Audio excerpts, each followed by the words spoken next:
Hello, everybody, and how are you today? My name is Maria Gillen, and I'm the storyteller in residence for Kerry Writers Museum.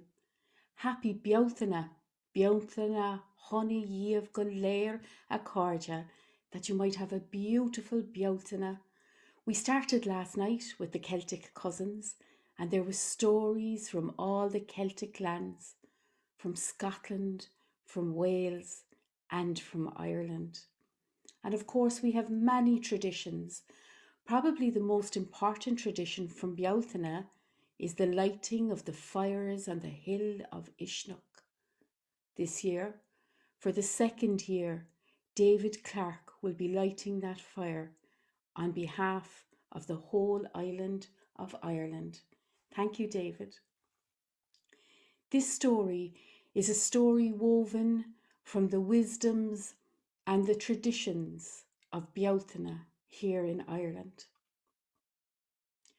Mairead lived in Listowel in a beautiful white cottage left to her by her grandmother. She smiled now as she looked out her window across the road and the neighbours waving.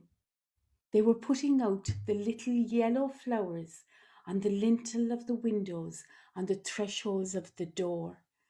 For the tradition goes that the she can't pass those beautiful flowers. The fair folk, they can't pass once you put the flowers down. Anybody who had animals, dogs, or even geese and sheep and cows, they adorned those animals with the same flowers to keep them safe from the time when the veils thin at Bealtaine. It was the time of renewal. And Mairead looked out now and across the road and smiled at all her grandmother's stories. Oh, she remembered them well. Make sure not to give anything out of your house on May Day, she would say, totally different from the legacy of honouring the traveller for every other day in Ireland. Don't give anything out, for it will leave your house for the rest of the year, her grandmother would say earnestly. But if you leave things outside of the garden gate and people find them, that's okay, because it's beyond the boundary. So she looked now, and she could see the scones and the sandwiches left at the gates of her neighbours for anybody hungry that might pass that day. She'd gotten up early and went up to the highest hill in their area, washing her face in the dew of the grass, because that was the tradition. She couldn't remember why that was the tradition, but she knew that the lovely dew felt soft on her face, and she felt the better for it, and she felt better to get up at sunrise and to look down on her beautiful Listowel and to thank heavens that this is where she had spent her COVID time. Then she saw something. She saw something in her garden. She saw someone moving, and it looked as if they were moving in a snake-like way. Then they moved to the next garden. Oh my goodness, what was going on? She pulled on her shoes quickly and she ran down the hill towards her own place. She was about to roar out and get help from the neighbours when she thought better of it. Best to know what they're up to, her grandmother's voice whispered in her own mind. So she went around to the back of the houses, and this person had moved on now 6 houses down, and they were pulling a rope behind them across the fresh dew on the grass. Tar cuam, mokushla, tar cuam, went the words up from this person. Tar cuam, mokushla, and then it was as if they knew that they were being watched. Who's that? They almost said with their still air. And then they carried on again, singing along to themselves.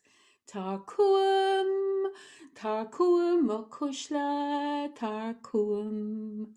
Come to me, my darling, come to me. were the words.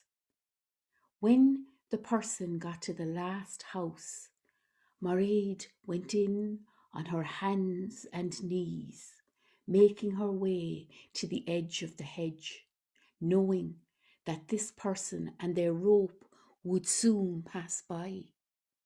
And as they did, she took out the scissors that she always had in her pocket for the herb gathering, and she cut a piece of that rope, remembering the old stories. The woman went on her way and went off out into the next village. And Mairead, she took that piece of rope. She went into her own house, put it into a barrel full of May spring water, sprinkled in the yellow flowers, and said, Tar Cuam, come to me. Tar Cuam Mucushla, come to me, my darling.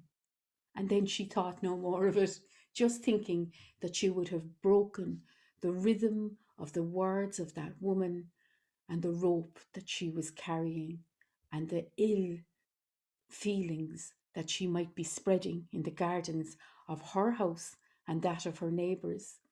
But she gave it no more thought than that. At the end of the evening, her aunt came to visit. How are you, Mara? She said. Come in and have a cup of tea and wait until I tell you about the strange goings on today. Tell me, said Mara, and so she recounted everything that I've told you. Check the barrel, said Mara. Check it now. And they took the lid off the barrel. You'll never guess what was inside in that barrel. It was full to the brim with the best Kerry gold butter, the butter that leaves these shores and goes all the way to America even these days. It is the wealth of our land. It is the kiss of our sun. And Mairead's barrel was full to the brim. My goodness, she said, what was that? And Moira said, never discount on Shannos, never discount the old ways, for you never know what magic, what triachta is lurking therein. That woman will go home tonight with her broken rope, and there will be nothing at all that she can do about her empty barrel of butter for the whole year. Be Cormac, my friends. Be careful. Love one another. Hold one another up in these times. And if you see someone with a rope going through your garden in the early light of the day, chanting Tar Cuam, especially on May Day, make sure to get a snip of that rope.